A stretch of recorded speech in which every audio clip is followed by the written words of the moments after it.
Sabi ko inyong bigyan ng pansin. Ano ho? Ang panganay sa mga patay. Sa English, firstborn from the dead. Medyo malalim, ano? Panganay sa mga patay. Ang tinutukoy po ditong panganay sa mga patay ay ang Panginoong Hesus. Kasi lang dapat natin maintindihan ito, mga kapatid. Katulad ng pauna kong sinabi sa inyo, kapag hindi ito naintindihan, tinanggap o sinampalatayanan, ay wala tayong pag-asa na kapag tayo pumanaw ay pupunta tayo ng langit. Manap ay impyerno ating pupuntahan. So the firstborn from the dead, sa Tagalog po ay panganay sa mga patay. Si Kristo po ay tinawag sa Bible na panganay sa mga patay. Ano ba yung pagkaintindi niyo sa panganay? Pag sinabing panganay, ay di unang anak. Tama ba? Mayroon naman yung panganay ay bunso. Pag sinabing panganay, una. Ako ho ay pangdalwa sa buhay. Ang panganay namin nasa Canada, pangalan ay Teodorico. Pero ang tawag sa kanya ay Rico. Ako ay Roselo, pero kilala sa Eloy. So, punto, pagpanganay ay una. Ngayon, si Kristo, isa sa titulo niya ay panganay sa mga patay.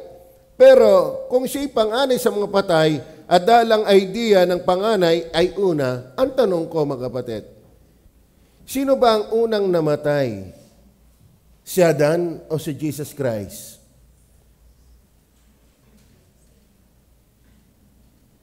Sa pagiging tao, sino ang unang namatay? Si Adan o si Jesus Christ? Kilala niyo ba si Adan? Sino ba ang unang nilikha ng Diyos? Si Adan. Gaano katagal ang agwat ni Jesus Christ? From Old Testament, ni Jesus Christ ni Adan, from Old Testament to New Testament, thousands of years. Ngayon, bakit si Kristo ay tinawag na firstborn from the dead? Panganay sa mga patay.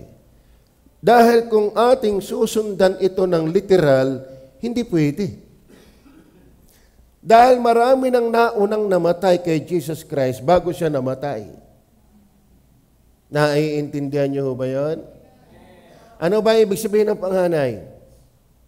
Simula, unang anak. Ngayon, kung si Kristo ay panganay sa mga patay, dapat siya ang unang namatay. Okay, ngayon, mali ba ang Bible? So, ibig sabihin, meron po siyang ipinakikita diyan tungkol sa kamatayan ng Panginoong Hesus. Kaya ang Bible, kung babasahin mo lang na wala kang panalangin at pagsangguni, siya talagang binigyan ng Panginoon ng karunungan at pag-aaral, mali ang conclusion natin. Tulad niyan, panganay sa mga patay, di ibig sabihin niyan, siya ang unang namatay. Ito na ibang si Kristo ang unang namatay. Okay, anong ibig sabihin niyan? Pag pinag-aralan niyo po yan, kung kukunin natin ang prinsipyo, bigyan natin sa verse 15. Kunin natin ang prinsipyo sa verse 15. Hindi na natin pupuntahan ng Revelation. Yun na din naman ang thought niyan. Tignan niyo na siya ang larawan ng Diyos na di nakikita.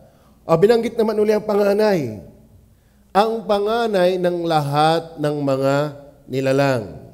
Kailan ba si Kristo naging nilalang? Noong siya'y ipaglihi ni Maria. Di ba? Kailan siya naging tao? Para mapasama sa pagiging nilalang. Noong siya'y ipaglihi ni Maria.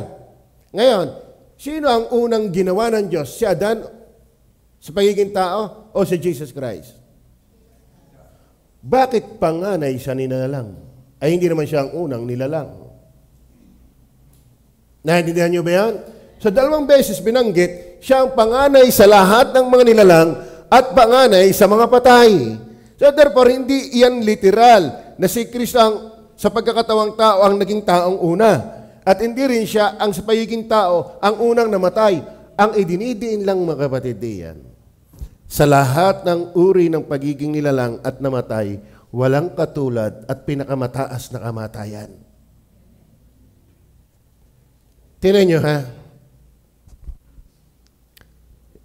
Hindi natin patatagalin kasi ako'y nauubusan ng oras eh. Masarap bulayin pero pansin ko ako ang pinakamatagal magturo. Bakit? Ayoko kasi ng pinapasadahan lang. Gusto ko yung nguyang-nguya, yung intinding-intindi natin. Tama ba? So naintindihan nyo ba na hindi papasok tayo sa literal na si Kristo ang unang nilikha? Dahil siya panganay sa lahat ng nilikha. Hindi rin siya unang namatay dahil siya ang panganay sa mga patay. Mana pa mga kapatid, pag sinabing si Kristo ang panganay sa mga patay, ang kanyang kamatayan, ang kanyang uri ng kamatayan ay hindi katulad, natatangi, pinakamahalaga, pinakamataas na uri ng kamatayan sa lahat ng kamatayan. Hindi siya yung unang namatay, kundi ang taas ng ranggo, ang taas ng balyo, walang katulad ang kanyang kamatayan. Una nating tatalakayin. Bakit siya ang panganay sa lahat ng mga patay? Bakit naiiba ang kanyang kamatayan? Bakit pinakamataas, pinakaimportante ang kanyang kamatayan? Una, kasi ang kanyang kamatayan ay for our fault. Pakilagay na po ng puntos. Ano ibig sabihin? Bakit ang kamatayan ni Kristo ay panganay? Sa ideyang hindi siya yung unang namatay, kundi ang kanyang kamatayan ay nangingibabaw sa lahat ng uri ng kamatayan. Na mas mahalaga, mas mataas ang kamatayan ni Christ kaysa kamatayan ni Adan, kaysa kamatayan ni Rizal, kaysa kamatayan ni Muhammad, kaysa kamatayan ni Felix, kaysa kamatayan ni Soriano. Lahat ng mga taong namatay, hindi uubra sa kamatayan ni Kristo. Bakit? Ang kamatayan ni Kristo namatay para sa ating kasalanan, hindi para sa kanyang kasalanan. Lahat ng taong namatay dahil makasalanan. Pero si Kristo ay namatay na walang kasalanan, namatay para sa ating kasalanan. Lahat ng namatay mula kay Adan kay Eva hanggang sa mamamatay pa ngayon, namatay dahil nagbabayad ng kasalanan. Pero ang kamatayan ni Kristo ay naiiba, kaya panganay sa lahat ng mga nilalang. Ibig sabihin, above all kinds of death. Unique death. Walang katulad na kamatayan. Bakit? Ito lang yung kamatayan na namatay para sa ating kasalanan, pero hindi sa kanyang kasalanan. Ito yung kamatayan na pambayad ng ating kasalanan, hindi pambayad sa kanyang kasalanan. Bakit? Si Kristo lang ang taong nabuhay na walang kasalanan. Naiintindihan niyo ba yan? Kaya kung hindi niyo naiintindihan yan, matatanggap yan. Paano kayo pupunta na langit? Hindi mababayaran ang iyong kasalanan kung hindi mo naiintindihan na ang kamatayan ni Kristo, kaya panganay sa lahat ng mga nilalang, ito lang yung kamatayan na walang katulad, sapagat ito lang yung kamatayan na pangtubos sa kasalanan. Are you with me? Ngayon, kung hindi ito maintindihan, kahit pa ikay membro ng relihiyon mo, kahit pa sinasabi mo ikay mabait, kahit pa sabihin mo wala kang naragabyado ng tao, si Kristo, kaya panganay, tatandaan niyo ang pamagat natin, firstborn, ano yan? From the dead. Ibig sabihin, panganay sa lahat ng patay. Panganay sa mga patay. Ang ibig sabihin niya, walang katulad ng kamatayan. Dahil ito yung kamatayan para sa ating mga mali. Tingnan natin ang talatang suporta. 2 Corinthians chapter 5 verse 21. Tingnan niyo po. Yaw hindi nakakilala ng kasalanan, si Kristo kailanman hindi nagkasala, ni nag-isip ng kasalanan. Ito ha mga kapatid, tatandaan ninyo ha. Minsan ang Panginoong Hesus nang siya'y buhay pa, siya'y nangusap ng ganito. Ang sabi niya, kung ang inyong katwiran ay hindi hihigit sa eskriba at pariseyo, sa anumang paraan hindi kayo langit ang tungo. Ano ibig sabihin? Sino ba ang eskriba at pariseyo? Mga taong halos kung titingnan mo'y walang kasalanan. Sa ulo ang batas. Sa ulo ang Pentateuch. From Genesis to Deuteronomy. Religious. Brilliant. Matalino. Isa na dyan si Pablo. Ay si Pablo mahusay talaga. Pero sabi ng Panginoong Jesus, kung ang inyong katwiran ay hindi uubra sa kanila, hindi kayo pupunta sa langit. Bakit? Ano ba ang katwiran ng mga pariseyo at saka ng Saduceo? Batas. 10 utos. Yan, ang modern ngayon niyan ay mga Sabadista. Ngayon, bakit ganun nasabi ng Panginoon? Sapagkat ang mga Saduceo at pariseyo parang hindi nagkakamali, panglabas. Pero sabi ng Panginoon, ang sino man sa inyong tumingin sa babae na may mahalay na isipan, nagkakasala na ng pangalo niya. Ano ang ibig sabihin? Pwede mong panglabas, natutupad ang utos. Pero paano yung panloob? Pero si Kristo na maging tao, siya'y walang kasalanan sa labas, wala ring kasalanan sa loob. Kaya siya'y namatay, hindi dahil ng kanyang kasalanan. Siya'y namatay, pangbayad ng iyo at aking kasalanan. Kaya ang kanyang kamatayan, above all, ang kanyang kamatayan, pinakamahalaga, pinakaimportante, na kung hindi mo maiintindihan, hindi ka pupunta na langit. Are you with me? Ngayon, kung naiintindihan mo ito ngayon, at hindi mo naman sasampalatayanan, anong saysay na naiintindihan mo at hindi mo naman sasampalatayanan? Kaya ba'y naalok na ng isang birthday yan? Kaya ba'y naanyayahan na sa isang birthday yan? Anong handa?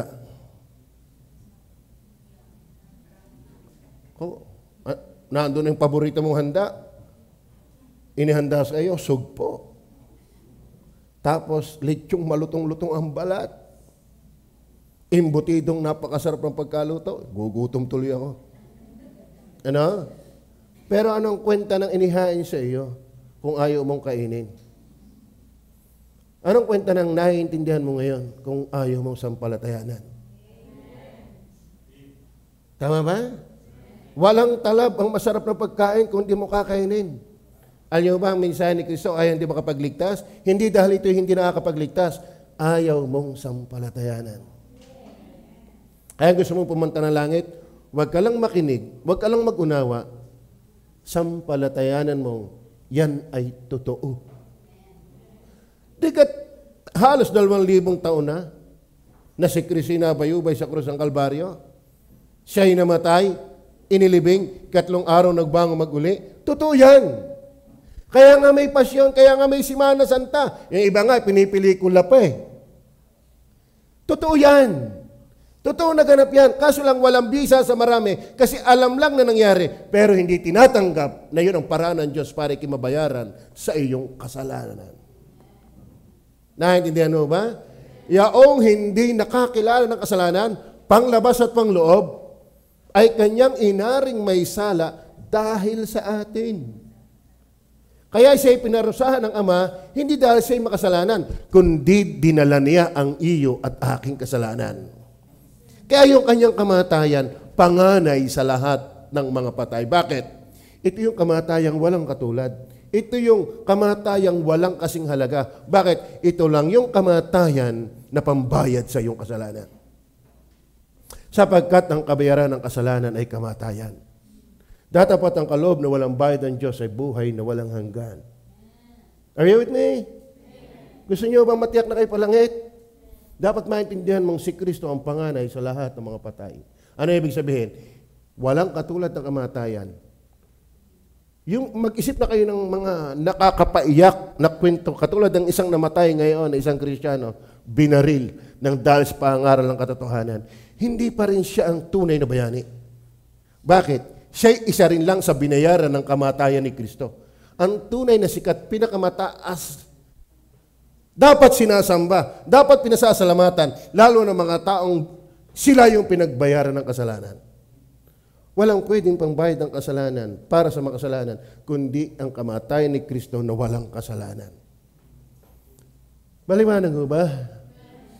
Kaya ikaw ay tatagurian ng Diyos na matuwid, walang kasalanan, kung yung Kristong namatay ay iyong sasampalatayanan. Yung buhay niyang walang kasalanan, magiging iyo.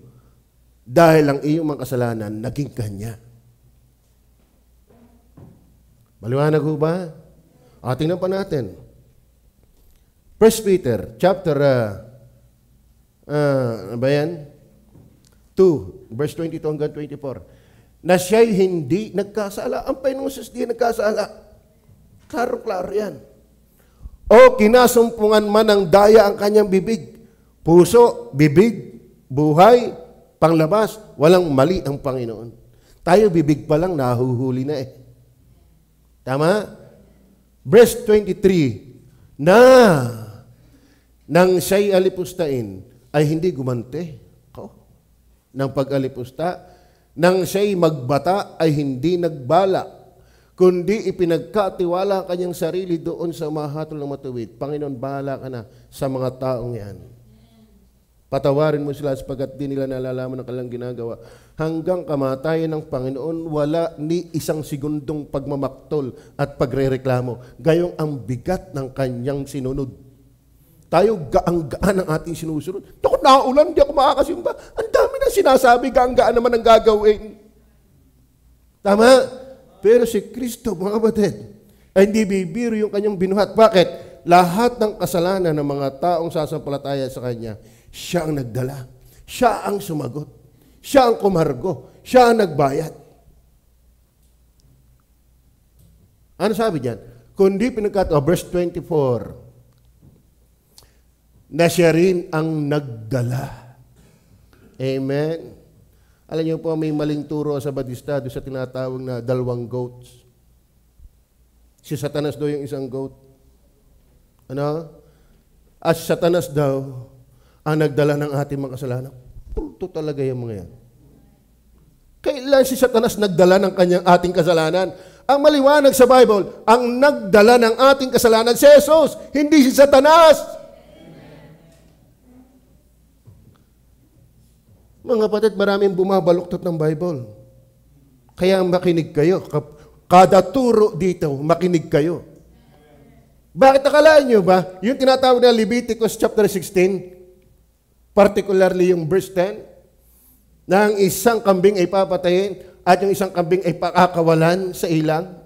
Ano ba? Yung isang kambing daw, si Kristo namatay. Pero ang nagdala ng kasalanan ng tabernakulo ay Satanas. Kaya ang nagdala ng ating kasalanan sa Satanas, isang kabusungan. Tama ba? Kaya makinig po kayo dito. Ang maliwanag na siya rin ang nagdala ng ating mga kasalanan. Hindi si Satanas, hindi ang kambing, hindi si Azazel. Ang Azazel, yan po ay lugar ng wilderness, hindi yan pangalan ni Satanas. May mga theologian na ginagamit yan, pero ang kanilang kinot ay apokripa. Hindi talaga Bible. Ang nagdala ng ating kasalanan, si Kristo, hindi si Azazel. Ang ibig sabihin ng Azazel, goat in the wilderness. Ibig sabihin, ang idea lang, pinakalpasan yung kambing. Ibig sabihin, yung kasalanan natin, inihiwalay na, nilimot na, itinapon na sa limot ng Diyos. Kung ikaw'y nanampalataya, doon sa pinatay na kambing o pinatay na tupa na nagdala ng ating kasalanan. Kaya nga sabi, narito ang kordero ng Diyos na nag-aalis ng kasalanan ng sanlibutan. Mga kapatid, intindihan nyo ito. Bakit? Kung hindi mo ito maintindihan, hindi mo sasampalatayanan, pa-impyerno kapag namatay. Huwag mo itong babastahin. It is between heaven and hell. Kung meron tayo tinatawag between life and death, very crucial. It is between hell and heaven. Kung hindi mo ito maintindihan, huwag kang magtaka isang araw nasa impyerno ka. Bakit? Binaliwala mo na si Kristo yung nagbayad ng iyong kasalanan. Kaya hindi binyag ang nagbayad ng kasalanan. Hindi bautismo ang nagbayad ng kasalanan. Hindi pagpapakabait ang nagbayad ng iyong kasalanan. Hindi pagiging bantog, taas ang pinag-aralan. Pagiging religyoso at kasapi ng maraming relihiyon. Walang taong nabuhay na walang kasalanan at namatay para sa makasalanan, kundi si Kristo lamang. Kaya nga po siya yung firstborn of the dead. Amen? Siya rin ang nagdala ng ating mga kasalanan sa kanyang katawan. Kaya si Kristo ay nagkalugaluganit, niluran, pinukpok, sinipa, hinagupit, hinampas, sinuntok, kinoronahan ng tinik, pinako sa krus. Bakit? Nalugod ang Ama na siya'y bugbugin, parusahan at patayin. Bakit? Naging mukhang masama, makasalanan nang dalhin niya ang iyo at aking kasalanan. Pero bakit naman tayo tatanggapin ng Diyos sa langit na parang walang kasalanan? Sapagkat ipinalit sa atin ang buhay ni Kristo na walang kasalanan. Ngayon, kung hindi mo ito maintindihan sa sampalatayanan, paano ka pupunta ng langit? Dahil ang kasalanan mo, dala-dala mo pa rin. Ipadala mo kay Jesus. Huwag ikaw ang magdala. Dahil pag ikaw ang nagdala na iyong kasalanan, di ka talaga tatanggapin ng Diyos. Pero ipadala mo kay Kristo. Ano ba ang tipo ng kambing? Isang kambing, papatayin, at yung isang kambing, paaalpasan sa ilang, dadalhin niya ang kasalanan ng kanyang bayan. Mga kapatid, ipadala mo kay Jesus ang iyong kasalanan. Huwag sa relihiyon. Huwag sa tubig. Huwag sa kabaitan. Magpakabait-bait mo na, makasalanan ka pa rin. Iba ang mabuti kaysa mabait. Maraming tao mabait, pero walang mabuti, wala kahit isa. Are you with me? Hebrew chapter 10 verse 5. Tingnan niyo po, Hebrew chapter 10 verse 5. Kaya't pagpasok niya sa libutan, ay sinasabi, hain at handog ay hindi mo ibig. Actually, yung ginagawa ng Old Testament, puro tipo lang yun eh. Puro symbol lang yun. Puro shadow lang yun. Ang tunay na kaganapan ay ang buhay ni Kristo. Kung paano noon may pinapatay na tupa para yung haharap sa Diyos ay tanggapin ng Diyos, ng toro, ng kalapati, ng kambing. Pero naganap na yan. Kaya nga tetelestai, John 19 verse 30, naganap na. Siya na yung kordero nag-aalis ng kasalanan sa libutan. Kung ikaw isasampalataya, ang iyong kasalanan ay hindi lang natakluban, naalis. Kaya at pagpasok niya sa libutan, si Kristo na magkatawang tao ay sinasabi, hain at handog ay hindi mo ibig. Ngunit isang katawan ang sa akin inihanda mo. Yan ang katawan ni Kristo. Yan ay yung nagkalugaluganit. Yan ang naging mukhang walang anyong mananasa. Bakit? Talagang pinasama ng hagupit. Ibig sabihin, mga kapatid, ikaw, kung hindi ka sasampalataya kay Kristo, saksakan ikaw at ako ng pangit. Lahat ng makasalanan na wala kay Jesus, hindi kinaluluguran ng Diyos.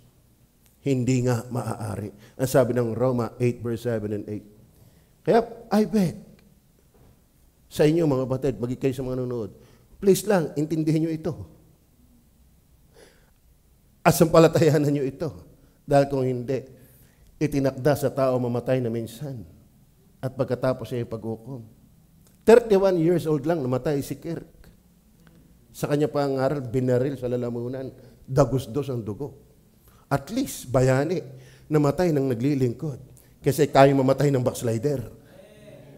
Amen? Naging kaluwalhatian ang kanyang kamatayan. Para si Stephen. Kaya mga kapatid, hindi yan sa haba at sa ikli ng buhay, kundi kung paano natin itong gugulin sa Panginoon.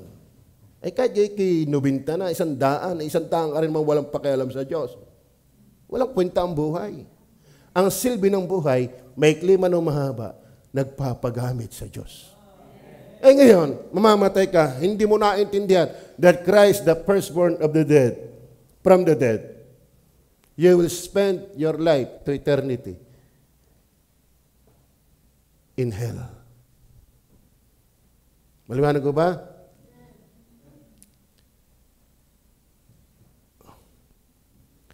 Padalwa. Alam niyo ba kung bakit siya firstborn from the dead? Panganay sa mga patay. Dahil hindi lang ito yung kamatayan for our fault. Ito yung foreknown by God. Ito po yung kamatayan na talagang nasa paunang kaalaman ng Diyos. Ibig sabihin, ito yung kamatayang nakaplano. Ang kamatayan ni Kristo, yung kaganapan, yung sinari ng cross, ito po'y hindi aksidente.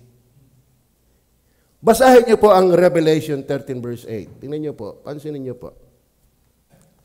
Mga kapatid, medyo may tikas ang ating panalita dito. Huwag kayong matitisod. Inyong base sa authority ng salita ng Diyos, ako'y humahango ng mga salita para ipamukha sa atin na mali yung ating mga inaakala. Ang tama, yung sinasabi ng Bible. Bakit siya firstborn from the dead?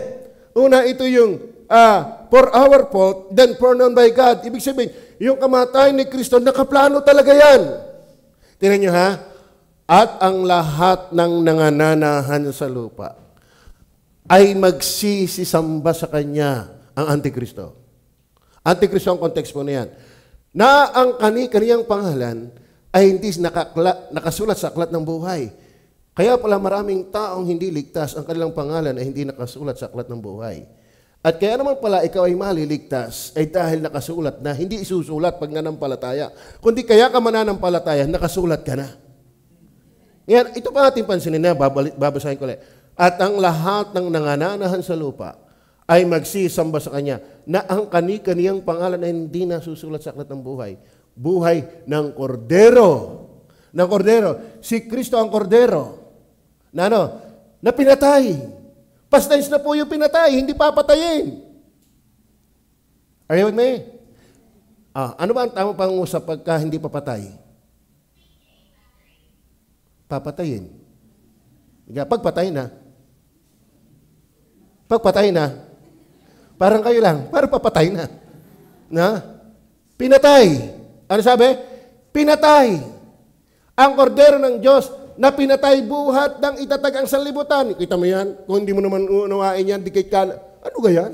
Patay na siya. Wala pa mundo, patay na siya. Ibig sabihin, nakaplano na talaga. Ibig sabihin, ang planong pambayad ng ating kasalanan, kaya siya ay firstborn from the dead, for our fault, then foreknown by God. Ano ang plano? Yung kamatayan, yung sakripisyo ni Kristo, ang plano, doon pa sa from eternity past, ang plano ay kamatayan ni Kristo. Hindi binyag ang plano. Hindi nakaplano para ikay maalis ang orihinal na kasalanan. Dapat kang mabinyagan. Hey, sir, no way. Hindi yan ang sabi ng Bible. Basahin ulit natin talata. Kaya nakakalungkot yung napirahan lang sa pagpapabinyag. Hindi rin naman naalis ang kasalanan. Amen? Nangutang pa ng pampatay ng baboy. Tama? Oo! Hindi nyo ba alam na maraming paniniwala ay negosyo lang? Are you with me? Kaya mga kapatid, medyo masasaktan kayo, pero nagbabasa ba ako ng Bible? Nagbabasa ba ako ng Bible? Kayo ba yung iniwala na ang Bible, salita ng Diyos? Yan ba'y kinasihan ng Banal na Espiritu? Yan ay bagaman sinulat ng tao, pero ang mga sumulat nangaudyukan lamang ng Banal na Espiritu upang wag yung kanilang alam ang masulat, kundi yung salita ng Diyos na pinadaan sa kanilang isip at sa kanilang pagkatao ang masulat. Hindi kanila yan. Sa Diyos yan. Ginamit lang sila. Ngayon, ang nakapanukala pala, pinatay bago itatag ang sanlibutan, nakapanukala talagang pang-tubos, pangbayad ng kasalanan. Kaya siya'y firstborn from the dead. Dahil ito lang ang klase ng kamatayan na ipinanukala, pinalano na para pambayad ng kasalanan. Klaro ba? Kailan siya pinatay? Literally, 2,000 years ago. Pero sa plano, wala pa ang mundo. Tama ha? Pinatay buhat ng itatag ang sanlibutan. Therefore, mga kapatid, sureball ang Bible. Kung gusto mong matiyak na ligtas, hindi binyag, hindi bautismo. Lalo naman yung hindi turo ng Iglesia ni Kristong sumapi kayo sa aming relihiyon at maliligtas ka. Tapos pagsabi mo, ang dami pang gagawin, hindi pa rin ligtas. Tigil, panluluko lang. Tama ba? Yung iba naman, huwag kang sasabi sa amin, ang kailangan mo, tuparin ang 10 utos. Akala mo naman natutupad nila. Kaya yabang ganun mga yan. Sabi nga ni Pedro sa Acts 15, tayo nga binigyan ng batas, hindi nakasunod, di sila paga. Tama ba? Tayong ultimong binigyan ng 10 utos ay hindi nakasunod. Bakit naman natin bibigyan sila ng pamatok na napakabigat na tayo mismo hindi nakasunod? Kaya mali ang turo na sumunod ka 10 utos at maliligtas ka. Si Kristo na ang sumunod yan. Kaya nga Roma chapter 10 verse 4, si Kristo ang kinauuwian ng kautusan. Are you with me? Gusto nyo maligtas? You must know what is the firstborn from the dead. Dapat mong maintindihan ang panganay sa mga patay. Ano yan? Ito yung namatay para sa ating kasalanan. Ito yung kamatayan na talaga ang Diyos mismo nagpanukala. Ibig sabihin, ang Diyos mismo ang nagturo. Ang Diyos mismo ang promotor. Ang Diyos mismo ang source. Maraming aral ngayon, tao ang source. Human invention. Mga haka-haka, parang Japan, kuro-kuro, haka-haka. Maraming turo ngayon, kuro-kuro, haka-haka. Pero ang kamatay ni Kristo, pinalano na ng Diyos mismo before the foundation of the world. Kaya huwag kayong makikinig sa mga haka-haka at kuro-kuro. Dito na tayo sa tunay. At least, nagnakaw tunay. Narinig ko ba? Naintindihan niyo ba? Sana. Panalangin po natin, ito yung makarating sa mga taong hindi paligtas. Kasarap nito. Kaya mga kapatid, masarap mag-aral ng Bible. Let me tell you, masarap mag-aral ng Bible. At ang lahat na nangananahan sa lupa ay magsisamba sa Kanya na ang kani-kaniyang pangalan na hindi nasusulat sa aklat ng buhay ng kordero na pinatay. So bakit siya firstborn from the dead? Kasi ang kanyang kamatayan, yan lamang ang lunas sa ating kamatayan. Na ang Diyos mismo. Kaya mga kapatid, paano tayo sasala? Ay ang Diyos mismo ang source. Ang Diyos mismo ang nagturo. Ang Diyos mismo ang gumawa. Kaya kung iniwala ang kaligtasan ay tiyak, bakit? Siya ang gumusto, siya pa ang gumawa. Kaya ba tiyak na ninyong kayo pag namatay pa lang eh? Oh, bit ganyan parang asaya-saya nyo. Tiyak na pala kayong palangit eh. Amen? Okay. Young people, naiintindihan ba ako, young people? Naiintindihan ba ako, YS? Naiintindihan ba ako ng lahat na may mga asawa na? Masaya ba kayo sa inyo naiintindihan? Kayo ba ay tinalba na ng inyo naiintindihan? Lasap nyo na ba ang inyong pinapakinggan ngayon? Ito ba'y isang katotohanan na sa ating buhay? Aba, sa totoo na ho. Ito'y dahilan para tayo magmahal sa Diyos ng wagas. Number 3. Hindi ko nakukuha yung iba. Why firstborn from the dead? Kasi ito yung for our fault. Ito yung foreknown by God. Then ito yung full in His deity. Ito po mga kapatid ang malupit dito eh. Kung bakit ang kanyang kamatayan ay kakaiba at pinakamataas. Kasi ito yung napapaloob dito. Ito yung kung bakit kakaiba ang kanyang kamatayan. Ito ay for our fault, foreknown by God. Kasi dito din ang kapunuan ng kanyang kadyusan. Kaya kakaiba ito eh. Ito'y kamatayan ng Diyos na nagkatawang tao. Are you with me? Alam mo kung bakit si Kristo lang ang pwedeng pangbayad at panglunas, pang-satisfied, Pangsiya. Alam niyo ba, iba ang siya at saya? Wala kang tunay na saya kung walang siya. Pag sinabing happiness and satisfaction, magkaiba yun. Tama? Ang problema, mga kapatid, hindi natin masasatisfied ang Diyos. Kahit may kayo magpapako sa cross, hindi natutuwa ang Diyos sa iyo. Bakit? Sabi nga ng Bible, bagaman ikay maghugas ng lihiya at magbunto ng maraming sabon, gayon may natatala sa harap ko ang iyong kasamaan. Hindi mo kayang takluban ang iyong kasalanan. Are you with me? Hindi mo kayang takluban. Hindi mo kayang alisin ang iyong kasalanan. Bakit ang dugo ni Kristo na namatay doon sa krus ng Kalbaryo ang pwede lang makapaglinis? Bakit? Ito lang yung kamatayan na kung saan ang Diyos ay nasapatan. Kontento. Satisfied. Bakit? Ang namatay ay hindi naman namatay dahil siya may kasalanan, kundi dahil nating kasalanan. At yung namatay doon sa krus ng Kalbaryo ay inosente. Bakit inosente? Dahil siya hindi nagkasala. Bakit siya hindi nagkasala? Kasi siya Diyos na nagkatawang tao. Kaya walang kamatayan na makakasapat sa hinihingi pamantayan ng kabanalan ng Ama, kundi yung kamatayan ng Diyos anak na nagkatawang tao. Kaya itong tatandaan nyo, walang mabuting balita sa sino man nagtuturong si Kristo hindi Diyos na nagkatawang tao. Walang gospel yung mga yan. Are you with me? Tingnan po natin sa John chapter 10 verse 17 and 18. Andiyan po ba kayo? Naintindihan mo ba?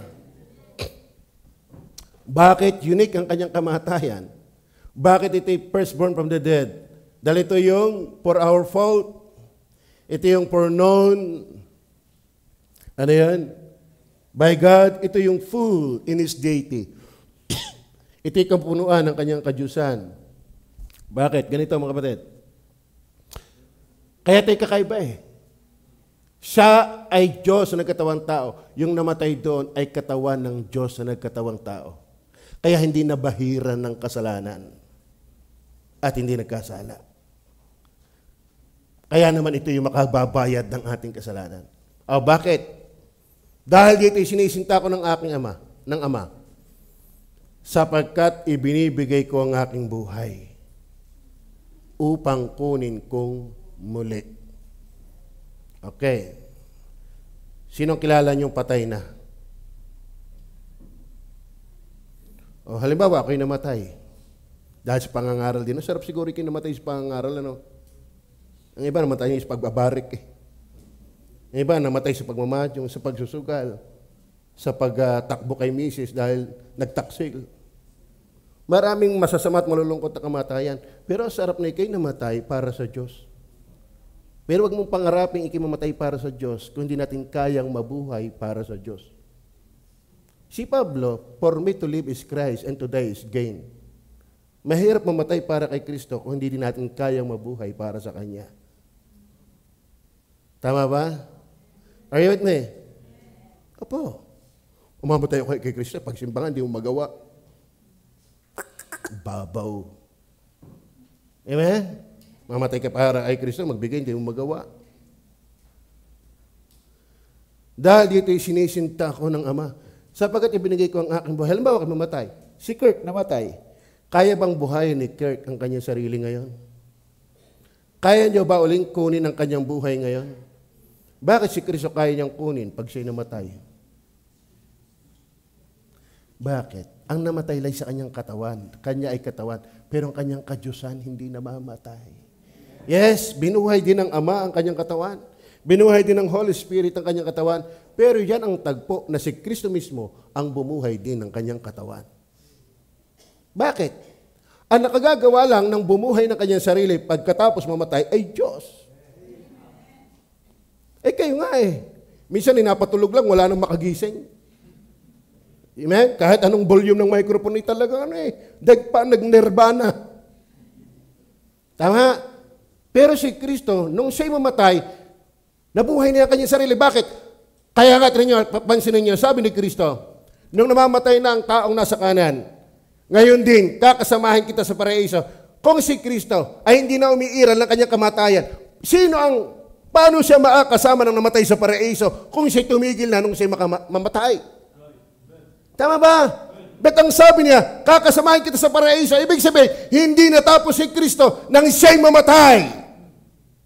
Bet pa siya magyayakag na kakasamahin kita sa paraiso, ay tapos na siya. Are you listening? Are you listening? Naiintindihan niyo ba yan? Doktrina yan. Kailangan natin yan. Nabasa ko, may nag-post, ang pagsambay, hindi puro emosyon. Dapat doktrina. Tama. Dapat napapahanga tayo kay Kristo sa kanyang aral at sa kanyang ginawa. Are you with me? Verse 18. Tingnan niyo po, verse 18. Sana matapos ko. Sino may hindi nag-aalis sa akin ito, kundi kusa kong ibinibigay. Grabe, willing niyang ibinigay ang kanyang buhay. Sino ka tayo para pagkusaan? May kapangyarihan akong magbigay nito at may kapangyarihan akong kumuhang muli. Ano ibig sabihin mga kapatid? Nung si Kristo namatay, siya rin mismo ang bumuhay. Bakit? Full in His deity. Kaya siya firstborn from the dead. Not only for our fault, for known by God, ito yung nagre-reveala ng kanyang kapuspusan ng pagka-Diyos. Ang kanyang kapuspusan ng pagka-Diyos ay nakatira sa kanyang katawan. Tingnan po natin ang Colossians chapter 1, verse 19. Tingnan niyo po. Kaya yung mga hindi naniniwalang si Kristo ay Diyos, walang ebanghelyo dyan. Walang ebanghelyo dyan. Walang good news dyan. Sino magbabayad ng taong walang kasalanan kung si Kristo ay prone sa pagkakasala dahil siya taong-tao lang? Siya'y natukso, pero hindi matutokso. Pag ako gagawa ng ilustrasyon, tatagal eh. Pero may naiisip ang ilustrasyon sana, pero mahabang kwento. Sapagkat minagaling ng Ama na ang buong, hindi medyo, hindi malamala, hindi buong kapuspusan ay manahan sa Kanya. Sa English, sa English yan. Minagaling ng Ama na ang buong kapuspusan ay manahan sa Kanya. Mga kapatid, ang pinunsos po, please. Basa 20 yung kasunod niyan. And then 2:9. But my point is this, mga batid. Kaya nga hindi nagtuturo na si Kristo'y naparitong nasa laman ay sa Antikristo. Siya'y naparitong nasa laman. Nagkatawang tao talaga. Are you with me? So bakit firstborn from the dead? Ito lang yung kamatayan na pambayad sa kasalanan. Ito lang yung kamatayang nakapanukala na noon pa. Ito lang ang kamatayan ng katawang tao sa pagiging Diyos na nagkatawang tao. Tayo mamamatay dahil dapat lang makasalanan tayo. At hindi din tayo magbabango mag-uli kundi tayo bubuhayin din ng Diyos. Maliwanag ko ba? Matagal nang patay si Felix Manalo. Pero nabalita niyo bang bumangon na siya? Matagal nang patay si Muhammad. Nabalita niyo bang nabuhay na siya? Nabalita niyo bang binuhay nilang kanilang sarili? Kasi si Kristo ang leader na walang katulad. Bakit? Siya lang yung namatay, pero ikatlong araw nagbangon din uli agad. Tama ba? Klaro ho ba? Saan ka pupunta para maligtas? Ay dito sa firstborn from the dead. Gusto niyo ba makatiyak na langit? Yung iba wala lang, nakakaawa naman. Hindi niyo ito malilimot sa palengke. Amen? Ni pare, hindi ito kayang ituro. Hindi ito kayang ituro ng pare. Hindi nga ito kayang ituro ng ministro. Mga tunay lang naligtas na pastor ang pwede magturo nito. Kaya makinig kayo. Dahil kung hindi mo ito maintindihan, huwag kang magulantang isang araw, nasa dagat-dagatang apoy ka. Are you with me? Alam mo, minsan nakakalungkot, para baga ang usapan ng Diyos parang mahinang bagay. Tama ba? Tamo yung taong gusto magkatrabaho, maulinig yan sa salitang apply. Tama ba? Ang taong mahilig sa kalikasan, nagtapong lang ng ihi yung kapitbahay, akala'y batis. Bakit ba? Mahilig siya sa kalikasan eh. Akala niya batis, pero wag ka, arinola yun. Bakit? Kung saan ka mahilig, doon ka interesado. Kaya ang taong hindi mahilig makinig ng salita ng Diyos, halata. Halata. Tama yung taong mahilig sa coins? Nagpatakla yung kitchen. Akala'y coins. Bakit? Mahilig sa barya. Are you with me? Yung mahilig sa green jokes. Bihin ko sa iyo. Kunwari walang kaimik-imik yan. Pero sa ulo, pinag-uusapan. Tama ba? Bakit? Kung saan ka mahilig, doon ka interesado.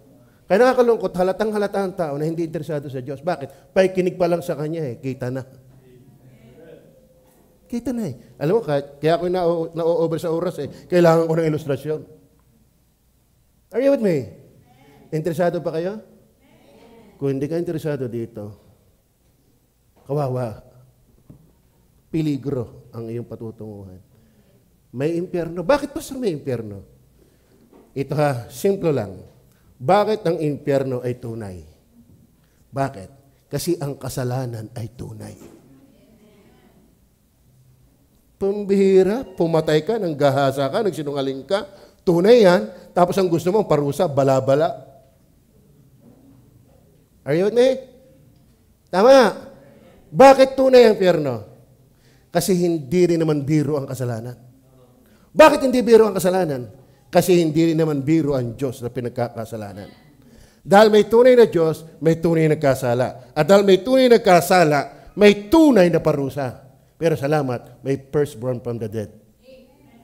Siya yung umako. At mga kapatid, hindi kwento lang ang naganap sa Kalbaryo. Magbasa ka ng Bible. Makinig ka ng pasyon. Kahit nga Muslim, naniniwala dyan Bagaman, ang ibang bahagi, hindi nila pinapaniwalaan. Kaya kung hindi mo ito iintindihin, delikado ka. Basta mahaba pa ang buhay ko. Hindi. Sige. Sige. Huwag kang pipiho, ang buhay ay hindi din nasa iyong kamay. Pumunta ka ng Campo Santo. Tingnan niyo po ang mga lapida. Iba't ibang haba ng taon. Merong kapapanganak pa lang, patay na. Merong 4 na araw pa lang, patay na. Merong 16 years old pa lang, patay na. Ang magandang ilagay sa aking lapida, ako ngayon, bukas ikaw. Ano, pwede ka nakalagay ito sa aking lapida gayon. Ako ngayon, bukas ikaw. Ngayon, kung dumating na yung iyo, check mo bang langit ng iyong tungo? Best ko sa iyo, hindi mo pwede mangyari yan. Kung hindi mo naintindihan, si Kristo, firstborn from the dead.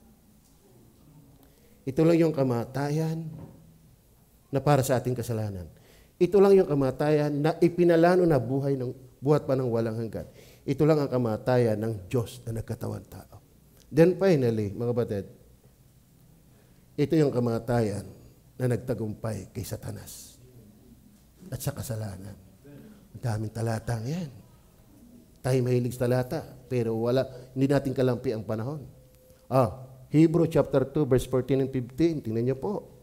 Tayo naman po hanggang 10:15. Dahil sa mga anak ay mga may bahagi sa laman at dugo. Kaya nga si Kristo hindi nagkatawang anghel. Bakit? Ang kanyang tutubusin ay mga tao. Kaya naman, dahil ang tutubusin ay may mga bahagi sa laman at dugo, siya na may gayon ding nakabahagi sa mga ito. Kaya siya ay nagkatawang tao dahil ang tutubusin ay tao. Tama ba? Ngayon, dahil sa mga anak ay mga may bahagi sa laman at dugo, siya na may gayon ding nakabahagi sa mga ito upang sa pamamagitan ng kanyang kamatayan. Ano sabi? Kanyang kamatayan. Kaya nga say firstborn from the dead. Bakit? Very unique. Ang kanyang kamatayan. Very important, very precious. Why? Upang sa pamamagitan ng kanyang kamatayan, ay kanyang malipol. Ano ba salitang malipol? Para maalis. para mawasak, para tayo makalaya saan? Yaong may pagkahari sa kamatayan. Ano yon? Sa makatwid ay ang dyablo. Ibig sabihin, kung walang Diyos sa nagkatawang tao, nagbayad ng ating kasalanan, na pinanukala, ito ay Diyos sa nagkatawang tao, hanggat hindi ka naniniwala dyan, anak ka pa ng dyablo. Sa dyablo ka pa. Alipin ka pa ni Satanas hanggang ngayon. Kung walang Diyos na nagkatawang tao na namatay sa krus ng Kalbaryo. Kaya huwag kang magtaka. Bakit ang lipunan, katatalino naman, sila pa yung magnanakaw? Hindi na milyon yan, ninanakaw. Bilyon. Kaya be wise din sa pagboto. Hindi kaya tayo nadadala sa mga propaganda. Tama? Are you with me? Bakit rampant ang kasamaan at kasalanan? Bakit? Hanggat si Kristo ang kanyang kamatayan, hindi mo naiintindihan at hindi mo tunay na sinasampalatayanan, ang namamayani sa iyong buhay ay ang dyablo. Amen? At makakakalag ka lang dyan. Tingnan nyo nga, talata, ito nyo ha? Dahil lang sa mga anak ay mga may bahagi sa laman at dugo. Siya na may gayon ding nakabahagi sa mga ito. Nagkatawang tao siya. Ano layunin? Upang sa pamamagitan ng kamatayan ay kanyang malipol. Ibig sabihin, yung kanyang kamatayan lang ang lilipol sa paghahari sa kamatayan. Sa makatwid ay ang dyablo. Walang lunas para tayong makalag sa paghahari ni Satanas ng kasalanan, kundi kamatayan ni Kristo. Kaya firstborn from the dead. Aling kamatayan ang pwede magpalaya sa atin kay Satanas? Aling kamatayan ang pwede magtagumpay sa kasalanan at kamatayan mismo? Kamatayan lang ng Panginoong Hesus. Klaro?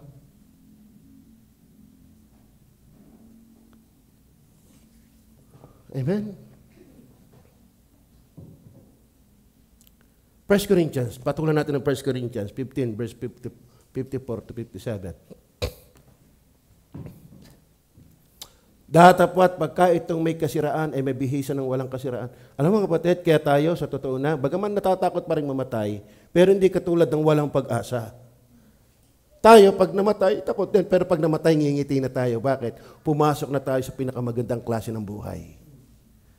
Ang kamatayan ng Kristiyano ay pagpasok pa lang sa tunay na buhay. Are you with me? Ang tunay na buhay hindi ito. Ang tunay nating buhay ay sa kabilang buhay, kapiling ng Diyos. At lahat ng tao ay takot mamatay, kahit Kristiyano, pero iba-iba ang Kristiyano. Bakit? Napagtagumpayan ng Panginoong Hesus sa kanyang kamatayan, ang kamatayan. Dapat pagka itong may kasiraan ay mabihisan ng walang kasiraan. At itong may kamatayan ay mabihisan ng walang kamatayan. Bakit nangyari yon? Kasi may namatay. Kung magkakagayon ay mangyayari ang wikang nasusulat, nilamon ng pagtatagumpay ang kamatayan. Nilamon na. Ang Panginoong Hesus nagtagumpay sa kamatayan. Dahil siya'y namatay para sa ating kalagayan. Dapat, verse 55. Sana roon o kamatayan ang iyong pagtatagumpay. Sana roon o kamatayan ng iyong tibo. Verse 56. Ang tibo ng kamatayan na iyong kasalanan at ang kapangyarihan ng kasalanan na iyong kautusan. Tapos magiging tagapagligtas mong kautusan. Kalabo. Datapwat salamat sa Diyos. Yan. Kaya pinagpapasalamat din. Eh dapat itong pinag-uusapan natin ng Kristiyano masaya eh. Amen. Tuwan-tuwa. Salamat may nagbayad. Salamat merong ganong klase ng kamatayan. Dahil kung hindi, takot pa ako mamatay at wala akong pag-asa sa likod ng kamatayan. Pero salamat, may namatay. The firstborn from the dead. Datapwat salamat sa Diyos na nagbibigay sa atin ng pagtatagumpay sa pamamagitan ng Panginoong Hesukristo. Efesos, last verse, 2 verse 1 to 3. Ito niyo ang tao, hanggat hindi naintindihan yung firstborn from the dead, ito yung for our fault, known by God. Ito yung full of in His deity. Then ito po yung final blow to Satan. Ito yung tao hanggat wala pa kay Kristo. Andiyan pa ba kayo? at kayo'y binuhay niya. Ipinapaalala ni Pablo taga-Efeso yung dati nilang kalagayan. Kayo'y dati mga patay, hindi naghihingalo, patay. Yan mali yung nagsasabing may kakayanan pang kaunti. Wala, patay na eh. Hindi naman sinabing naghihingalo. Tama ba? Bigay mo nga hindi makaintindi. Are you with me? Amen. Hindi naman sinabing at kayo'y ba't ka pa bubuhay yung mag-uli kung ikaw na may 50-50 pa? Dapat nakasurvive ka lang. Hindi ka quicken. At kayo'y binuhay niya nang kayo'y mga patay. Bakit patay? Dahil sa inyong mga pagsalangsang. Alam niyo ba tayo mga sumbi? Totoo ay yung sumbi. Lahat ng taong nabubuhay na wala pa kay Kristo, bagaman buhay ay patay. Tayo patay na espiritual. Ang nabubuhay lang sa ating katawan. Kaya pag namatay itong katawang ito, kasama ng dadalhin sa impyerno, kaluluwa at espiritu. Pero hanggat buhay ka pa, makinig ka.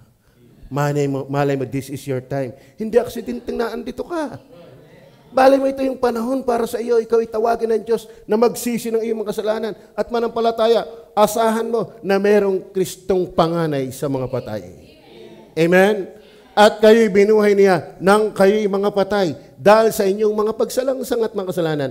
Tingnan niyo, ang tao patay pala dahil ng kasalanan.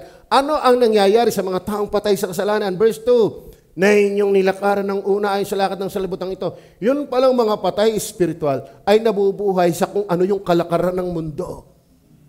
Kaya dapat ang Kristiyano hindi na umaayon sa mundo. Bakit buhay na tayo eh? Ang mga patay lamang, kikita rin niyo ha mga batid, tayo ba'y nakakita ng mga kotse ng bumaha, lulutang-lutang lang sa ilog? Dahil sa lakas ng volume ng tubig, yung mga kotseng mamahali ng pagkabili, lulutang-lutang lang sa ilog. Pwede din mangyari mga bangkay, lulutang-lutang lang sa ilog. Alam niyo ba mga kapatid, ang taong wala pa kay Kristo, lulutang-lutang lang sa anod ng mundo. Kung saan ang agos, doon ang punta. Kaya maraming tao, dala-dala ng agos ng barek. Gusto kong bumait pero di ko magawa. Sabi nila yan. Tama ba? Dala-dala ng anod ng sigarilyo, ng droga, ng korupsyon. Hindi kaya magbago ng tao. Bakit? Patay ka eh. Kaya nga may namatay para sa iyo para ikay mabuhay. Kaya si Kristo, firstborn from the dead, siya ang lunas ng mga patay. Siya'y namatay para ang patay magkaroon ng pag-asa. Patay sa kasalanan. Kaya ba'y buhay na? Na inyong nilakaran ng una ayon sa lakad ng sanlibutan ito. Ayon sa pang-ulo, ang mundong ito may leader. Yung masamang sistema ng mundong ito may leader. The God of this world is Satan. Kaya mga kapatid, ang namamayagpag, ang nagahari, ang kumakalikar, ang nag-iimpluwensya sa buhay ng mga taong hindi ligtas, sa mga patay spiritual, ang nag-iimpluwensya dyan, si Satanas. Kaya nga si Kristo namatay para tayong malipol ang pag-ahari ni Satanas.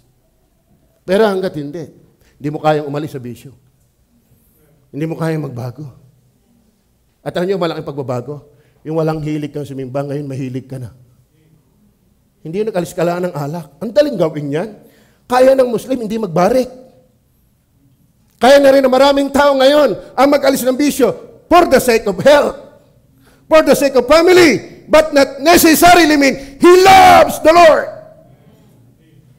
Pero iba yung nabago dahil ni Kristo. Kaya siya nagbabago dahil ng mga anak. Dahil ng gastos. Dahil ng kalusugan. Maganda yung kinabago dahil naintindihan mo at sinampalatayanan mo si Kristo. Kaya ang pagbabago, hindi lang hindi na naninigarilyo ngayon. Yeah? Ang nabago ngayon, yung ayaw mong gawin noon, gusto mo na. Isa sa ayaw mo yung sumimba. Tama? Tama ba? Sino dito yung gustong-gusto dati sumimba? Ako isa, di yan. Sa ayaw ko talaga. Ngayon, kung ikay nagsasabing bago na ayaw mo rin sumimba, pakisaliksik lang ng totoong pananampalataya mo. Kung noon kali-kalikar ka ng Diablo, dapat kali-kalikar ka ngayon ng Diyos. Yan ang pagbabago eh. Dati, daladala ka ng agos ng mundong ito na ang kumakalikar dyan ay ang diablo. Dapat tayo ay sumusunod na salita ng Diyos na ang kumakalikar ay si Kristo. What a change! Amen? Tama ho ba? Kaya ito ang sino man ang nakay Kristo, siya ay bagong nilalang. Ang dating mga bagay nagsilipas na, narito sila'y pawang naging mga bago. Amen? Bakit ka boring sa namatay para sa'yo? Babae ngayon, nagustuhan mo lang, lagi mo laging nakikita, hindi ka naman gusto. Tuwing ika'y nakikita, mulaga ang mata. Bakit si Kristo nagligtas sa iyo? Parang routine lang, parang kinasanayan lang. Mga batid, patamisin natin relasyon kay Kristo. Amen. Na inyong nilakaran ng una, ayon sa lakad ng sanlibutan ito, ayon sa pangulo ng mga kapangyarihan ng hangin, ng Espiritu na ngayon, ay gumagawa sa mga anak ng pagsuway. May mga gumagawa sa mga unsaved, hindi Diyos. Pagising nyo kaninang umaga, may Diyos bang gumagawa? Yuyuko ko agad para manalangin. Ang unsaved, hindi ganyan. Ang hanap agad ay cellphone. Pati mga Christian. Diga, ang hanap agad ay mabubungkal. Pero sino sa inyo pagkagising mananalangin agad? Sino sa inyo pagkagising gusto agad ay magbasa ng Bible? O nakamaghapon na, hindi mo lang nakasilip dito? Nakakaawa ka.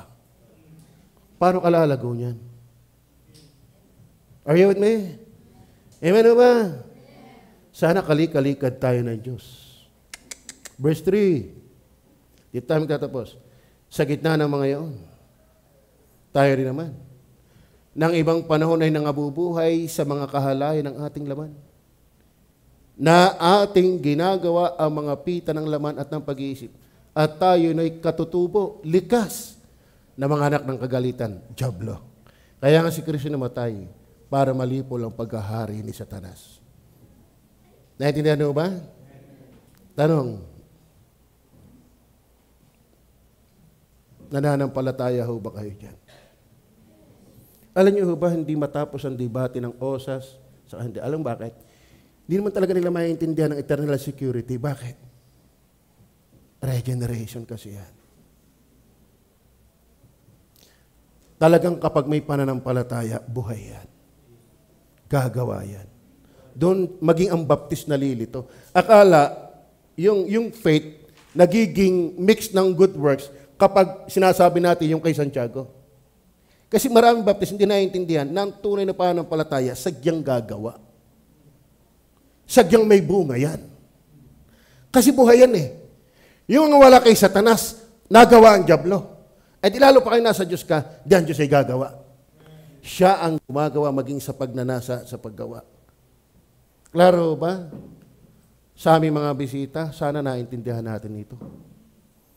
Ito ang magiging dahilan sa iyo, bakit babalik ka sa linggo? Bakit? Ngayon ko lang ito napakinggan. Masarap pala dito. Bible nga palang itinuturo dito. At saka pag Bible, walang pasintabi. Amen? Walang sinasanto. Bakit? Bible, authoritative to. Ito yung authority. Masaktan na tayo basta tama ang pinapakinggan. Ang Diyos pag sumugat, siya din ang nagpapagaling. Pero ang sugat ng tao, walang agalingan. Amen? Amen? Sa aming mga bisita, kung naintindihan nyo ito, babalik-balikan nyo ito. Alam mo sa akin ng ebidensya na ikinaligtas, hindi ka nagtaas ng kamay.